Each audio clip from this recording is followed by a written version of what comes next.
I'll accept that for this morning.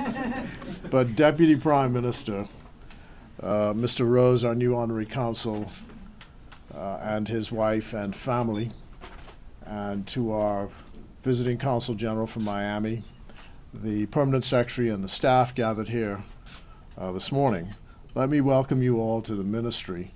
This is quite an impressive gathering. I don't think we've ever had one as large as this.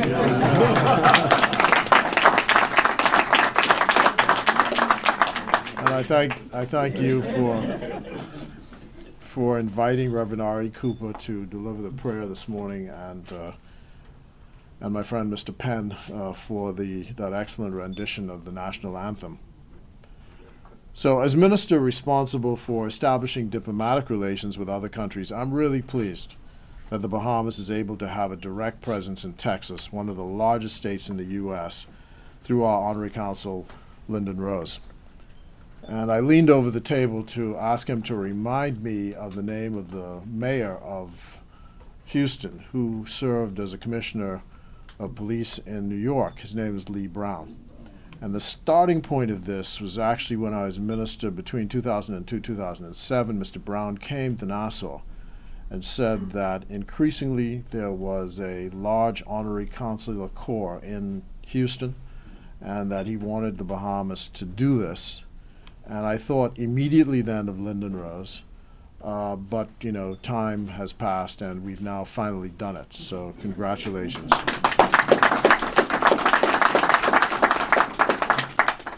So as the Honorary Consul desk in the state of Texas is important to Bahamas, there are many Bahamians residing in Houston, Texas for education, business, and other purposes.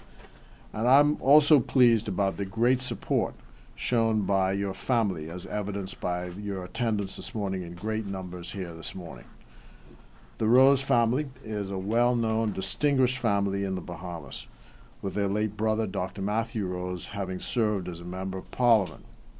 And I want to go farther back than that, because this was all set up, not by Dr. Matthew Rose, but by your father, by some political choices he made a long time ago. And once he made those choices, you know, he was a true soldier in the cause and never wavered. And so the Rose family was enlisted in this cause a long time ago by the hard work and dedication and the choices which he made. And for that we are grateful and we remember him today. So some of the Rose family moved to Texas, where they were able to excel in academics and sports. And Mr. Rose, Lynden, is an accomplished attorney in the state of Texas and was drafted into the NBA. Honorary Consul Lynden Rose was not selfish in having accolades heaped upon himself, but searched out opportunities for family, friends, and other Bahamians who required his help by seeking scholarships to universities. So in fact, he's probably been acting in this role without the appointment. So Mr. Rose and I, along with the Permanent Secretary and the staff of the Ministry of Foreign Affairs and Immigration, I really want to welcome you and thank you for taking on this task. We have in our mind that at some point, I think probably 10 years down the road, that we're actually going to have a Consul General in the way we have one in Miami. So what you're doing is pioneering work there in setting up a kind of bridge to the future. So as the pioneer, you are in the prime place to set the foundation, and I'm sure you'll do an excellent job in that regard. And you will find that one of the more important things as a Bahamian official overseas has got to do now with defending the country's reputation. I mean, everywhere you look around, people are just piling it on, speaking about a country that we do not know, that is obviously being falsely portrayed. And so you're the first line of defense in ensuring that our reputation is protected. And I'm sure you'll do an excellent job with that. So welcome to the team of the Ministry of Foreign Affairs. We always speak to each other on the phone. I look forward to coming to Houston for the reception. I've just enlisted the fact that the Deputy Prime Minister is going to come, so he'll be the headline on that occasion. And I really look forward to working with you and with you helping provide consular services to Bahamians in the state of Texas. Honorable Minister Mitchell, Deputy Prime Minister, honored guest, and family. I am not only honored, I'm humbled, because who would think that a paper boy from Coconut Grove would stand before you today as Honorary Consul General to the Bahamas.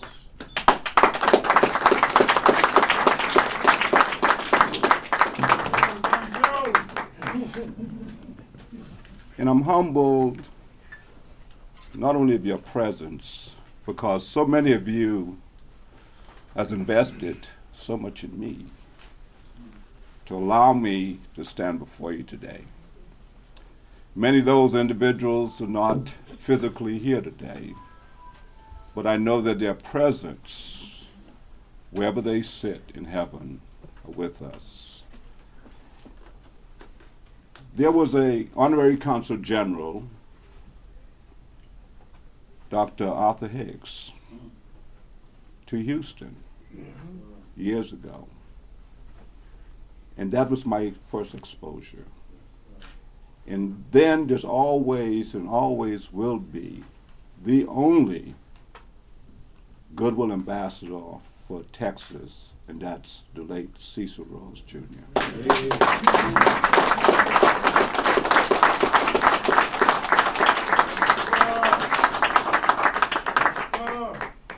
But, like I said, I'm honored because I have friends here that came from Texas to be at this event. Dr. John Rudley, the president of Texas Southern University, and his staff.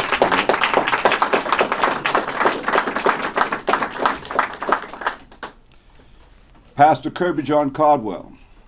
Not only is he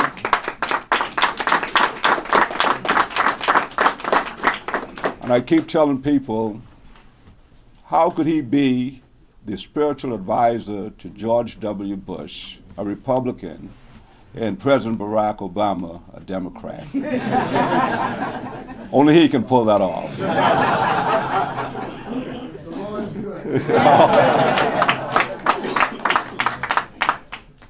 And I see here, and I must acknowledge, Minister Mitchell, if you would allow me, that, like I said, in this room, so many people have impacted my life, my brothers and my sisters,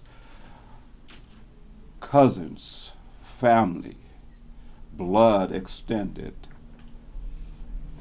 My pastor and friend, Dr. Ari Cooper, and I said earlier, we were packing boys together, and he would send me on those long packing, carry someone's grocery for a quarter tip, but I had to return it to him. He was the head packing boy. Dr. Cooper, thank you.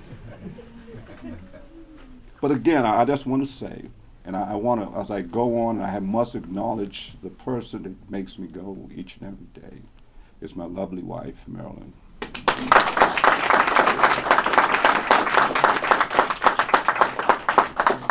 And not here today are my children, Madeline, LJ, and Lenard. It was the toughest decision to not have them here, but I know that we'll take it back to them, because during my time when I speak, my son and my boys, both of them, would always say, Dad, don't tell that joke. That's not funny. Or Dad, don't be long. You know, they're honest and they keep me grounded. But I'm grateful. I'm grateful for the opportunity, and I want to thank my colleagues from the government high school, teachers, and my classmates, each and every one, because we started this journey together. But like I said, how can a paper boy from Coconut Grove stand before you as Honorary Consul General today? Simple. Charity begins at home. Ends abroad. You see, because I had a mother that took us, all the little boys in Coconut Grove, and we all enlisted to sell newspapers. Newspaper boys like one of the most disdained profession. Sanitation workers. That's how they saw us. You were poor. You were a street vendor selling newspapers. But my mother said to me, "You're not better than any of those other boys in the neighborhood. You go out and prove to yourself if you think that." And I was humble. Yes, I was embarrassed because I had to sell newspapers at 11 years old before I went to school. Can you imagine on the corner selling Guardian in my uniform and all of my friends in the chauffeur-driven cars, the Prime Minister kids? Dr. Rudley, the government high school, you could pay to go to any school if you were smart. Only way you go to the school, the government high, you have to be selected. You have men that you're one of the top kids in the Bahamas. The government high. Like I said, I was embarrassed. But that didn't stop me because my mother wouldn't allow me. There were times I would see friends, I would put my head down in shame. I took my shirt off to sell newspapers. It's embarrassing, but it humbled me. If that wasn't enough, after selling papers and going to class, I had to go home and go sell Tribune. Yes, my mother loaded up the car with a few boys, and we would go to the Tribune, the Puch. And I didn't like that name. Didn't like it. But she would get all the boys, and she would give me my 50 newspapers in a bundle. A little boy, and I would put those newspapers on my head, and I was so embarrassed. I would run over the hill. I would run down to Madera Street and all that area. That was my territory. I would run, and I wanted to get rid of those newspapers so badly because I didn't want anyone to see me. I would credit one. I would leave them. I would just throw it in the car. Take it, take it, take it. Little did I realize I was creating customer service. Yes. Yes. Because the people that I credit newspaper to, they became loyal clients and customers. So I kept going. Man, and I have a vivid memory. I would go down Python Road, and there was a little bar, Chesapeake Lounge. And I would go in there, I would sell 5 newspapers. Everyone was excited, go to Burroughs and Burroughs. But I could remember going to that place, and there was a big guy, big fella, used to sit next to the jukebox, and he would be playing music, a little sad music, blues. Have you seen her?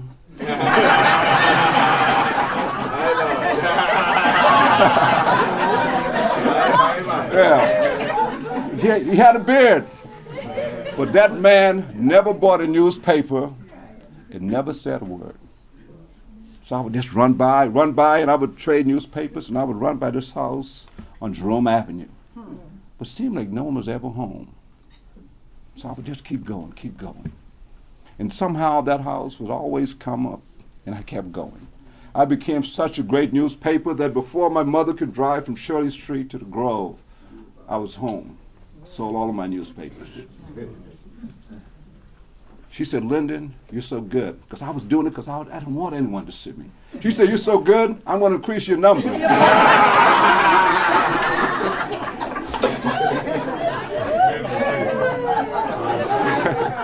So rather than 50, I got 100. And I would take those newspapers on my head, ladies and gentlemen, and I would run over that hill, and I would sell, but I could not get home in time. So I was smart. Because I know that if I went home early, she was going to increase it again. I said, no. So while I was running, the entrepreneur spirit in me, I recruited a couple of kids. And those kids, I'd give them 50 cents. Say, you got 25 newspaper, you got 25. Those kids would sell the newspaper. I'll go play basketball. But I never went home early. I collected my money because you had to balance sheet books. Had to go. I was hurt because I'm saying, hey, I'm the son of the CEO. I should be recruiting kids. I should be counting the money. I should not be selling newspapers. But she didn't say it. Little did I know as I look back. I went to Government High, and the first meet I had was across country. And ladies and gentlemen, I set a national record. Oh, yeah. Why? Because I was running with newspapers.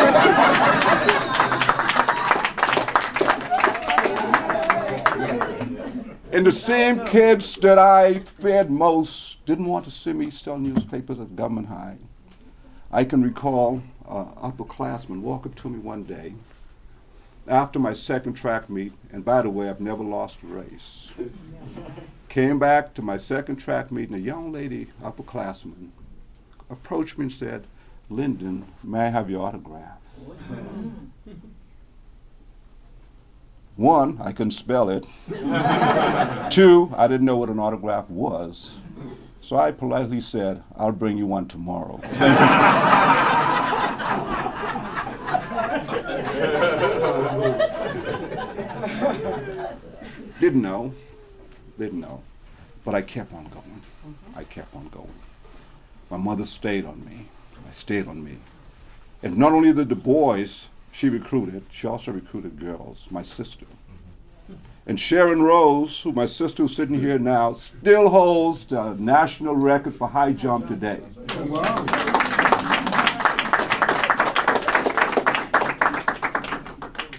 Yes. Charity begins at home. Then as we moved on, my mother taught me another lesson. It was a summer, and my brother Cecil Rose, Michael Thompson, Charles Thompson, Osmond Lockhart, four of the greatest high school basketball players in the history, not Bahamas, America, never lost a game. The four Bahamians were all drafted to the NBA the same year. Unprecedented. It's never happened, will never happen again. They were home that summer. Great time for me. I was all excited. I said, man, this is my opportunity to sit at the table with my brothers. Never had an opportunity. And they came home and they sat down. My mother was preparing lunch for them, and I was so excited. She said, "Lynden, go and get some soda, some drinks for your brothers." I ran out, man. This is my opportunity to sit at the table and listen to them talk about girls. Man, I was so excited. But when I came back home, and the seat that I had, someone was sitting in it. And I was so angry. I said, "No, I mean, you got to get up on this chair, man. This is my seat, my opportunity." My mother called me again and humbled me. and said, "Lynden, come here, son. You see that seat there? That person sitting in that seat, you don't know when they're going to have their next meal. One thing I can assure you, my children would never go hungry. And you would have another opportunity to sit in that seat, son." It's my mother. She told me that. I didn't want to hear that, but this was my time. I protested quietly. But now I see the difference today. And like Brave alluded to, and Deputy Prime Minister, my father, with Cecil Rose, you knew who was in charge. It was no question. In fact, like Brave told you, he disciplined all of the kids in the neighborhood. The mothers, there was a lot of absentee fathers, and it's still the case today, I'm sure. Yeah. They would bring their kids, the mothers would bring their kids to my father to discipline them. And as a unit, we would say we'd rather go to the cops and go to jail than to be disciplined by my father. Right, Brave, Mr. DPM? That's the impact he had.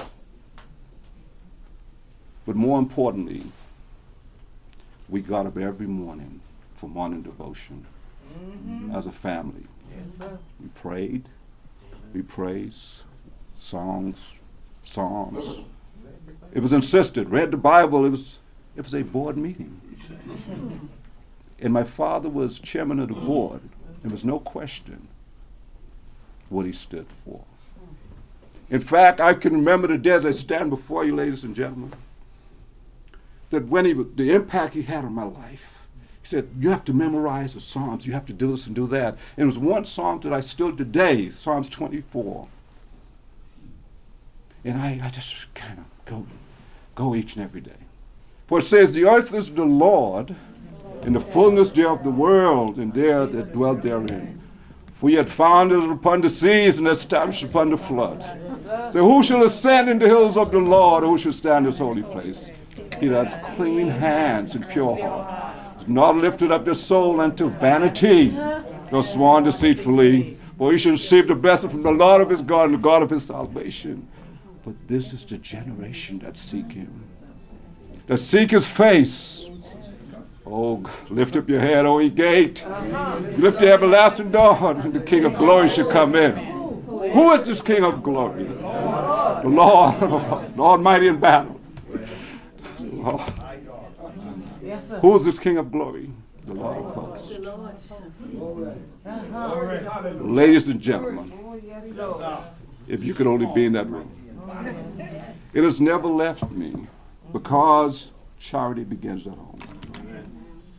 And as I reflect today, little did I know, running those hills with 100 newspapers on my head, I became one of the greatest athletes this country has produced. Yes.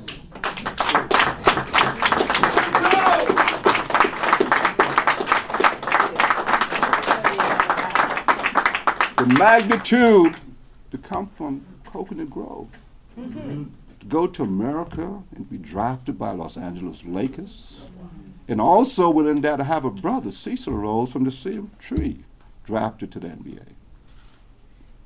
That's amazing. That's amazing. Little did I know that it would teach me how to be an honorable businessman. And I can say today, but also happened selling newspapers, the greatest thing that ever happened to me in my life, was remember this big fella sitting at the jukebox, never said a word to me, with a beard, just sitting there quietly. I confronted him years later, and I said, sir, I would like to marry your daughter. William Watson.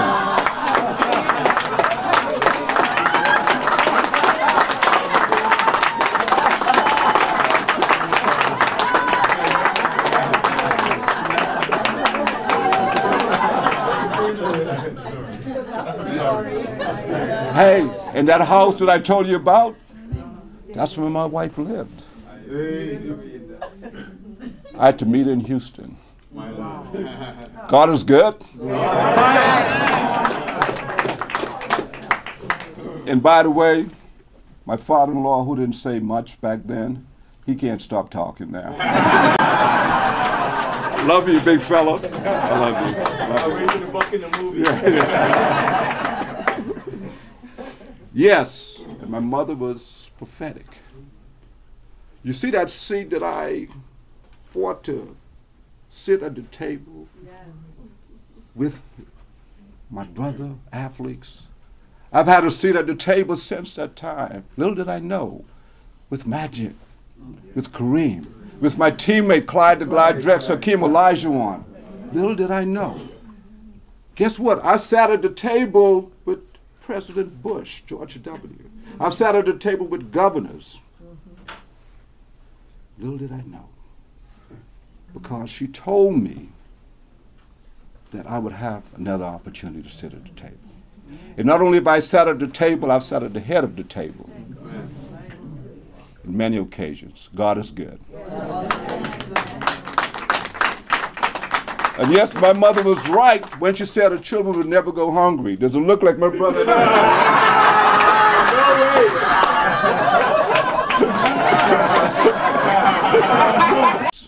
I've had the opportunity in those prayer and that morning devotion Yes, sir. has built integrity, has built character, Yes, sir. clean hands and pure heart. That's all that Oh, means. Jesus, all the love. Vanity, don't need it. No, no, sir. I've seen it all. I've had it all.